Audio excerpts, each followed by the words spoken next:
Hey there, it's a little dark, so hopefully you can make out the dark silhouette.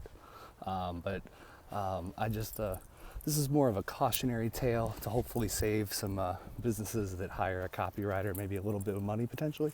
And this is in no way, I'm not angry at all, it's just more of like I see an issue, and so I think I wanted to talk about it. So the title obviously is like, call me the Tyler Durden of email copy. And basically, it's in reference to some situations that I've had with a few different clients, most recently with one. And I mean, he's got a great product. It seems to sell very, very well. I've looked at his numbers and I've read the copy, and it's very direct. And so he hires me to do a couple different things. And as we're moving forward, the objectives, or particularly the way they wanted it to look, wasn't really laid out for me. So, obviously I see what they're doing. And I'm assuming that, I'm obviously going to change the direction a little bit to try something new. I mean, that's why you're hiring me. I believe in the Gene Schwartz idea that, I really only have one client, and that's the customer. But at the same time, like, I understand if you don't want to pay for something that you don't want. So situation happens where I just kind of write something different. I laid out what I was doing, but I just, they heard me and they were responding, but I just don't think they got the vision or really what I was trying to lay out. So when we get to the point where I submit the copy, they kind of come back and say, well, we want something very similar to what we had before. And I kind of almost laughed to be flat out honest, because I was kind of, honestly, I laughed because I felt guilty.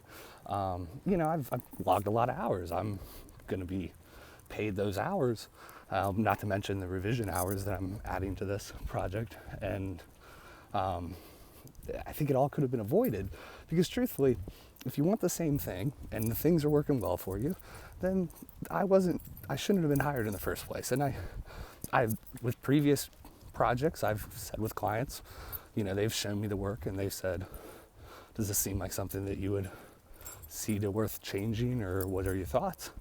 And I mean, obviously you have to rely on the copywriter, not just upselling the heck out of you. But most good copywriters are going to look at it honestly. And if it's something that's not worth the hours and the price for, then, you got to pass that on to the client, because ultimately it's about building a longer term relationship. So, they were good people. They replied back and, were very upfront about kind of giving me some vague terms and stuff. And they said, they'd try both things. Never really heard back from them, to be honest. I don't think they probably tried my copy. And my Tyler Durden reference is more in the fact that, like, once again, I only have one client in the Gene Schwartz sort of sense, and that's the ultimate customer. And so I'm going to try to build that relationship, try to sell it in the way that seems best fitted, based off of, all the research and all the hours that I put into it. And if the client wants something different, then that's totally fair. I just feel bad that we could have saved them a little bit of money. And ultimately, I think it maybe hurt this one relationship. At the same time, you live and you learn. And just a little food for thought. So, hope you have a good night. Thanks.